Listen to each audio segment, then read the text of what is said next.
Hello students, once again I welcome you all in my new video, and in this video students we are going to talk about the connective tissue. Students, in the last video we have discussed about the epithelial tissue. Okay, after that we discussed about the muscular tissue. Okay, muscular tissue. In muscular tissue we discussed about the cardiac muscle, striated muscle and smooth muscle. Okay, now this is the third type of animal tissue, that is the connective tissue. Okay, in the introduction of this tissue we already have discussed about that the tissue which connects two or more than two type of tissues, okay, are known as connective tissue. Connective means connection, making a connection. Okay, so examples are blood, bone, cartilage, tendon, ligament, articular tissue, adipose tissue. Okay, but जगह नहीं थी बच्चों, so I have left some of them. Okay, but we will discuss one by one like this. So in the sequence, blood is the first connective tissue. Blood is the first connective tissue. First question, students, that comes कि what is the blood? Blood is the special softest fluid connective tissue. Blood is the special softest fluid connective tissue. Why blood is red? Okay, because of presence of hemoglobin. Because of presence of hemoglobin. hemoglobin में भी क्या, iron. hemoglobin क्या बच्चों, क्या iron. ठीक है, आप इसका आंसर दे पाएंगे आप. नेक्स्ट इधर pH of blood is 7.4. pH of blood is 7.4. बच्चों एक चीज बताना चाहेंगे, why there is used fluid. भाई देखो, ये मसाला बच्चों ना, it is not in fluid. Physical state क्या है, फ्लूइड नहीं है, बोन है. बोन है, देखो यहाँ पे, देखो ये बोन है नहीं, तो बोन का क्या है, ये this is very hot. Teeth भी क्या है, टिश्यू से बना हुआ है. ठीक है, और क्या है, वो हार्ड नहीं है, but this is the tissue which exist in liquid physical state we can say. ठीक है, तो ये चीज बता दिया. 7.4 in some books you can get it 7.5 also, means slightly alkaline.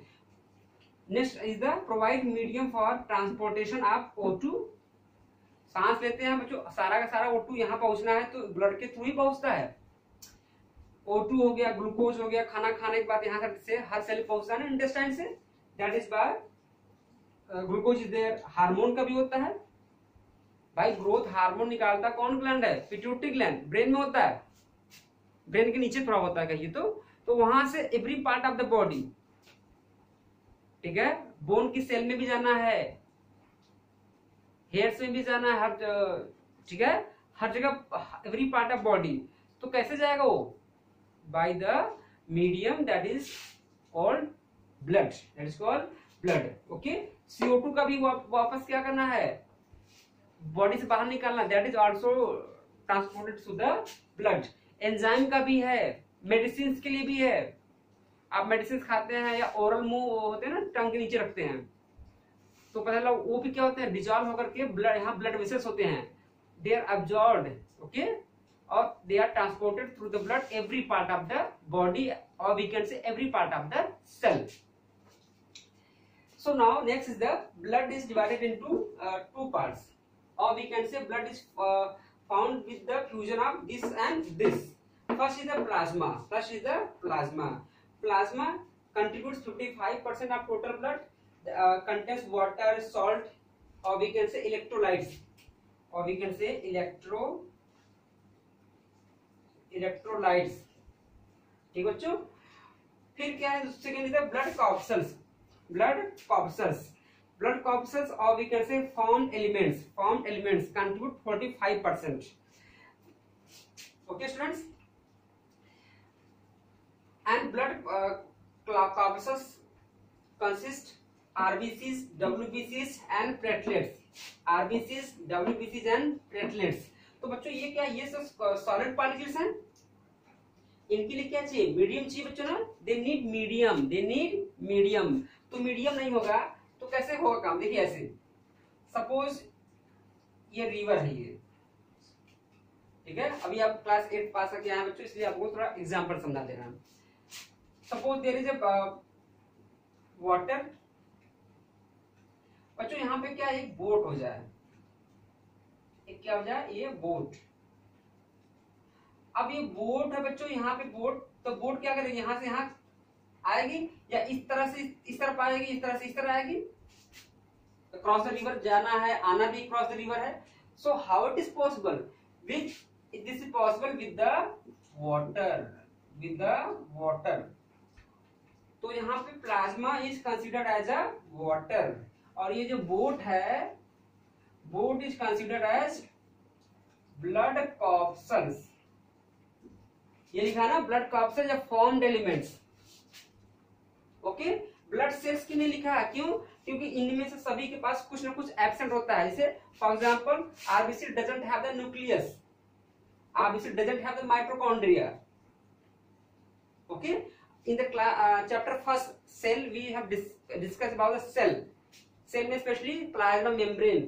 So the all thing which we have got about the plasma membrane is done from the membrane of the plasma, membrane of the RBC. RBC के ही membrane से हम सब plasma membrane के बारे में जानते हैं। Once again class chapter first हम जो अप्रैल में पढ़े थे वहां पे प्लाज्मा मेम्ब्रेन था सेल का ना। तो कैसे जानते हैं किस चीज का बना होता है, ठीक है, कैसा नेचर होता है। तो हमने प्लांट्स का पहले स्टडी नहीं किया था, या पहले एनिमल का नहीं पढ़ा था। मैंने पढ़ा था एनिमल में, सॉरी एनिमल में पढ़ा था, लेकिन किस सेल का नहीं पढ़ा था, इसका पढ़ा था, आरबीसी की मेम्ब्रेन का। किसका मैंने पढ़ा था बच्चों, आरबीसी की मेम्ब्रेन का पढ़ा था। तो यहाँ पे क्या हुआ, ठीक है, तो ये सब समझ आई। तो boat is blood corpuscles and plasma is the equivalent to water. Okay, आगे बढ़े, चलो। फिर क्या बच्चों, यहाँ पे ब्लड कॉर्पसल्स बता दिया। कॉर्पसल्स की यूज किया था क्योंकि these all doesn't have all the cell organelles. For example बता दें, इसमें क्या होता है, माइटोकॉन्ड्रिया एब्सेंट होती है, और nucleus in the mature condition बनता है तो होता है, बाद में डिसअपियर हो जाता है, अपने sometime get disappeared. Okay, so RBCs, डब्ल्यूबीसीज एंड प्लेटलेट्स। आरबीसी का फुल फॉर्म क्या होता है, रेड ब्लड कॉर्पसल्स। लिख लीजिएगा, रेड ब्लड कॉर्पसल्स, आगे जोड़ लीजिएगा, यहां लिखा हुआ है। इसका क्या होता है, व्हाइट ब्लड। ओके, प्लेटलेट्स का प्लेटलेट क्या होता है, ठीक है, एक नाम और भी है, सुन लीजिएगा, लिख लीजिएगा। RBC is other name, having other name is called erythrocyte. Erythrocyte, WBC leukocyte, platelets thrombocyte, platelets thrombocyte। ठीक बच्चों, तो क्या होगा ये, बोलिए, erythrocyte, leukocyte and thrombocyte। ठीक है, तो LS form means life span, कितने दिन तक ये बॉडी में सेल है ना, ये तरह की एक तरह की सेल है ना ये, तो कब तक बॉडी में जिंदा रहेंगे। तो this exist in body for 120 days, 120 days, and this for 4 to 6 days। You may get the variation in this data, but it is the written in CBSE board and accepted in most of the boards and books also। So 4 to 6 days, ये क्या होती है, 7 to 10 days। यहाँ भी आपको मिलेगा doubt, कहीं कहीं 5 to 7, लेकिन आपको जो रेंज मिलेगा 7 to 10 डेज के ही आसपास का ज्यादा मिलता है। ठीक बच्चों, फिर क्या होगा, function O2 transport means oxygen transport. कैसे, क्योंकि आरबीसी बच्चों, अगर ये क्या है, ये आरबीसी है, ये क्या है, आरबीसी। आरबीसी की मेम्ब्रेन में क्या होते हैं, हीमोग्लोबिन। क्या होते हैं बच्चों, हीमोग्लोबिन होते हैं। क्या होते हैं, हीमोग्लोबिन। और haemoglobin, one haemoglobin molecule carries 4 oxygen molecule. In examination I may give, okay, how many molecules are transported oxygen by one molecule of the hemoglobin? This is 4 in number, this is 4 in number। here 4 to 6 days बता चुके हैं। इसका question क्या बच्चों, killing of pathogen means germs. जैसे corona virus आप सुनते होंगे ना कि कोई बच जा रहा है, जिसकी इम्यूनिटी बढ़िया है, जिसकी इम्यूनिटी बहुत अच्छी है, वो बच जा रहा है। कैसे, जिसके में बॉडी में ये नंबर 4 to 6,000, तो एवरेज डेटा है, मानो 6,000 से ऊपर भी हो जाए, 7,000, 8,000 या 6,000 ही रहे। ठीक है बच्चों, तो क्या होगा, इनकी नंबर चूंकि बहुत जल्दी मर जाते हैं ना, 4 से 6 दिन में मर जाते हैं ये, तो हमेशा क्या चाहिए, विटामिन सी खाना चाहिए, उससे WBC का प्रोडक्शन बढ़ जाता है। ठीक है, धूप में रहना चाहिए 10-20 मिनट के लिए सुबह और शाम। तो क्या नंबर बढ़िया रहेंगे तो पैथोजन को ज्यादा किल करेंगे। कोरोना वायरस मान लो 1 लाख आ गए, अब क्या हुई, खूब ज्यादा नंबर में है, बहुत से किल कर देंगे। अब अगर कम नंबर में रहे तो क्या हुआ, ये खुद ही कोरोना वायरस को खुद ही मार देंगे। तो आपकी बॉडी क्या होगी, occupied by the corona virus, कोविड-19 के क्या हो जाएंगे, आपको डिजीज हो जाएगा बच्चों। इसलिए क्या बोलते हैं, soldiers of the body, soldiers of the body. Body क्या है, ये सोल्जर्स है, ये सब सिपाही हैं। Okay students, so once more, killing of pathogen, killing of pathogen.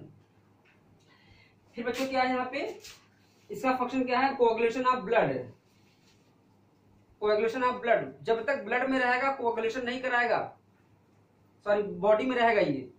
ठीक है, जब तक ब्लड में कहीं चोट न लगी हो। फिर सुन लो, कोएगुलेशन ऑफ ब्लड का means if there is no cut in the body, अंदर से कोई इंटरनल ब्लीडिंग ना हो या एक्सटर्नल साइड से ना हो, लेकिन पता चला यहीं से कट जाए तो सारा ब्लड तो बच्चों लॉस हो जाएगा। बॉडी में कितना ब्लड होता है, 5 to 6 लीटर या 6 to 7 लीटर। ये फीमेल में होता है, ये क्या होता है मेल में, याद कर लीजिए। हेल्दी पर्सन 6 to 7 लीटर, ठीक है। अब फीमेल में कितना होता है, 5 to 6 लीटर। ठीक है बच्चों, तो यहाँ पे क्या हो गया कि जैसे ही चोट लगी पूरा ब्लड न चला जाए तो नेचुरली हमारे बॉडी में क्या है, डिफेंस सिस्टम, कि ये प्लेटलेट्स वहां जाएंगे, आने के बाद क्या कर देंगे, पूरे के पूरे जो सेल्स जो वहां पे कटिंग पार्ट है वहां पे अपना एक नेटवर्क बनाएंगी। क्या बनाएंगी, नेटवर्क लाइक दिस। सपोज कि यहाँ पे ये देखो स्किन है, ये स्किन एक कट गई है, ये देखो किसने कट गई है, ठीक है, इतना पूरा दिख रहा है, मान लो ऐसे दिख रहा है। तो what will happen, these all platelets will come and make a network, ऐसे। ठीक है, देखते होंगे चोट लगती है तो वहां पे येलो कलर का कुछ लगता है ना, these are there। ठीक बच्चों, यही सब क्या होती है, वहां पे accumulate होती है, making a network of the we can say platelets। ठीक बच्चों, फिर नंबर की बात करें, नंबर में क्या है 5.5 to 6 लाख mm³ मतलब माइक्रो मिलीलीटर, माइक्रो मिलीलीटर यानी कि बहुत ज्यादा नंबर में है। ये क्या है, बहुत कम है, 4,000 6,000 क्या है 1.5 लाख to 4 लाख। ये this is the data of CBSE। ICSE में कितना है 2 to 4 लाख। ठीक है, तो बोथ आर एक्सेप्टेड। ठीक है, नथिंग इज रॉन्ग। ठीक बच्चों, आगे हम बात करें, when you have you know we can say malaria and when you have dengue या we can say dengue। Malaria कैसी डिजीज है, प्रोटोजोन्स की, और डेंगू कैसा है, वायरल डिजीज है। ठीक है, तो दोनों में डिफरेंस बताएं सब लोग, किसी को पता है? You will answer this question in the comment box। अगर आपको पहले पता था तो बताइएगा, ठीक है, but I am answering one, ईमानदारी से बताइएगा। बच्चों क्या करता है ये, if someone is having malaria, तो मलेरिया का जो होता है ना प्रोटोजोन्स, जो उसका पैथोजन होता है, that start killing the RBCs. RBC को खूब किल करता है। तो क्या होता है, इसका नंबर बहुत तेजी से नीचे आता है, और इसलिए क्या आती है, वीकनेस। क्या आती है, वीकनेस। 4-6 दिन के अंदर क्या होगी, वीकनेस। बट डेंगू होगा तो डेंगू में क्या होता है, वीकनेस नहीं आती है, वीकनेस नहीं आती बच्चों। उसमें क्या होता है, धीरे धीरे बॉडी के ऊपर ब्लड का रैशेस दिखना शुरू हो जाता है। बॉडी जो होती, कहीं चोट लग जाए या कुछ ऐसा हो जाए तो ब्लड निकलना शुरू कर लेता है। क्यों, क्योंकि जो virus of the dengue, flavi virus, most common virus है डेंगू का। फ्लेवी वायरस क्या करता है, ये जो प्लेटलेट्स होते हैं इनको बहुत खाता है, इनको वो पसंद करता है खाने के लिए, सॉफ्ट टारगेट समझता है ये। ओके, तो क्या करता है, इनको खाना शुरू कर लेता है। That is why number of platelets start getting down very sharply. इसीलिए तो बच्चों प्लेटलेट्स रहा था, डेंगू के पेशेंट में क्या रहा है, प्लेटलेट चढ़ाया जाता है, न कि RBC. But in the case of malaria RBC is means blood चढ़ाया जाता है। इसमें ब्लड में चढ़ा करके ब्लड से ही कंपोनेंट निकाला जाता है प्लेटलेट्स, उसको क्या कहता है, ट्रांसफ्यूज किया जाता है। Okay, platelets is transfuse into the patient of dengue. बारिश हो गई है, थोड़ा ध्यान रखिएगा आप लोग, ठीक है, नहीं एक और प्रॉब्लम आ जाएगी। ठीक बच्चों, तो ये हमें किससे बचाता है, कोरोना से, ये किससे बचाता है, डेंगू से, और ये किससे बचाता है, मलेरिया से। और इनका नंबर जब बहुत नीचे चला जाता है बच्चों ना, तो हमें क्या होती है, वीकनेस। क्या होती है, वीकनेस। क्योंकि हर सेल में क्या होती है, ऑक्सीजन को पहुंचाने के लिए हीमोग्लोबिन कम हो जाएंगे। फिर सुनिए, अगर आरबीसी कम हो गए, as the number of RBC get decrease, number of hemoglobin will also get decreased automatically, and in result the amount of O2 transported from lungs to the cell will also go down। तो less oxygen में क्या होगा, respiration होगा, तो less ATP तो क्या होगी, आपको वीकनेस महसूस होगी, क्योंकि ATP is the source of energy. ATP is the source of energy. अंतिम आपको क्या हुआ, नुकसान हो गया। ठीक है, जो अलग अनार खाते हैं ना, pomegranate, because contains the iron, और iron, if there is iron the formation of haemoglobin takes place rapidly. Haemoglobin क्या होता है, अच्छे से बनता है। बच्चों तीनों बनते कहाँ पे हैं, बोन मैरो। ये देख लो थाई ना, इसी में बनते हैं, ये बोन मैरो में बनते हैं। ठीक है, चलिए बहुत ज्यादा बता दिए इसके बारे में आप लोगों को। ठीक है, अब हम चलते हैं डब्ल्यूबीसी के बारे में। WBC is again divided in two parts, A granulocyte and granulocyte। A granulocyte and granulocyte। तो बच्चों A granulocyte होता है, इसके दो पार्ट्स होते हैं। पहले होता क्या है ये, A मींस एब्सेंट, मींस देखो ये भी क्या है, एक तरह की सेल है, मान लेते हैं एक तरह की सेल ही होती है। तो क्या होता है, ये होगी इसकी, इसमें न्यूक्लियस होता है, इसमें न्यूक्लियस नहीं होता है। ठीक है, तो इसमें मान लो ये न्यूक्लियस हो गई, तो इसका साइटोप्लाज्म क्या होता है, लिक्विड कंडीशन में होता है। ग्रेन्यूल्स मतलब granular, as the cell have cytoplasm in non granular form. A means absent, granular site मतलब ग्रेनुल्स। जब उसका साइटोप्लाज्म ग्रेनुल्स के फॉर्म में नहीं होगा तो उसे क्या बोलेंगे, a granulocyte. Two types, monocyte and lymphocyte. इसमें क्या लिखा है, ग्रेनुलोसाइट, इनके साइटोप्लाज्म क्या होते हैं, ग्रेनुल्स के फॉर्म में होते हैं बच्चों। इसलिए इसके एग्जांपल क्या क्या है, न्यूट्रोफिल्स एंड बेसोफिल्स। और सबसे इंपॉर्टेंट जो पढ़ना है आपको, लिम्फोसाइट। क्या पढ़ना है बच्चों, लिम्फोसाइट। लिम्फोसाइट टू टाइप्स की होती है, first is B lymphocyte and T lymphocyte. देखो as I told you all, these three are produced into the bone marrow. यहाँ भी बोन मैरो यहाँ ही बनती है, लेकिन यंग स्टेज में मेनली बनती है थाई वाले बोन में बनती है, ह्यूमरस बोन होती है। अब क्या हो बच्चों, बनने को तो बनती है कहाँ, थाई वाले बोन में, बोन मैरो में, लेकिन बी लिम्फोसाइट बनती यही है और मैच्योर भी यही होती है। किसमें, थाई में। थाई का जो बोन मैरो हो वही बनती है और मैच्योर भी होती है। लेकिन if after formation some lymphocyte moves from there and they come into thymus gland। एक क्या नाम बच्चों, एक थाइमस ग्लैंड में है। ठीक है, तो थाइमस ग्लैंड बच्चे होती है, यहाँ पे होती है, बच्चों में होती है, और बड़ों में ये रिड्यूस हो जाती है, 5-6 साल तक रहती है। इस पर क्या होगी, यहीं पे छोटी सी होती है। ठीक है, लंग्स के ऊपर साइड में, और ये स्किन के नीचे जस्ट।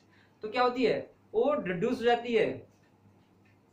ठीक है, तो क्या होता है, बचपन में, in the childhood age many number of the T lymphocyte is formed, the number of the T lymphocyte remain same throughout the life. जितना बचपन में बनना हो, टी लिम्फोसाइट बन जाती है। T for thymus gland, T for thymus gland, B for bone marrow. Got the point. तो क्या बच्चों, टी लिम्फोसाइट मतलब की जो एडल्ट बचपन में बन गई वो बन गई, उसके बाद वो नहीं बनती हैं, इसीलिए इसका नाम क्या रखा गया है, T lymphocyte. One more thing, you all have heard about the HIV, human immunodeficiency virus. ठीक है, causes the AIDS, causes the AIDS. AIDS अब क्या करता है, एड्स का वायरस आकर बच्चों इसी टी लिम्फोसाइट को खा देता है, इसको क्या करेगा, किल कर देगा। तो क्या होगा, बाद में तो बनना है नहीं बच्चों, तो धीरे धीरे इसमें 5 से 7 10 साल लग जाते हैं। इसीलिए कहा जाता है एड्स का कोई वैक्सीन नहीं है and there is no treatment.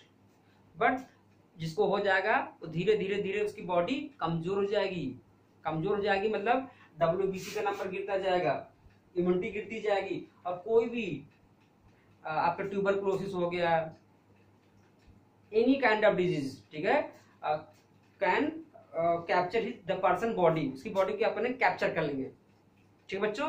तो इसलिए क्या कहा जाता है कि कैंसर के एड्स का मरीज कभी न कभी उसको मरना ही है, 5-7 साल बाद मरना ही है, ठीक है।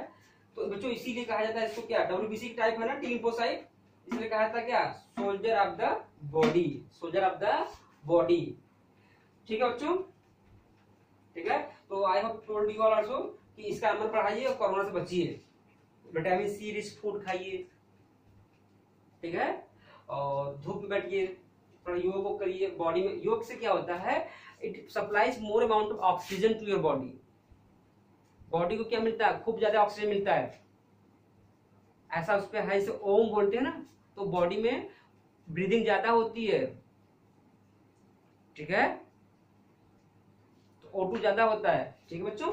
तो चलिए ये सब होता है, और भी फायदे हैं, और बाबा रामदेव बताते हैं बहुत अच्छे से इस बारे में, ठीक।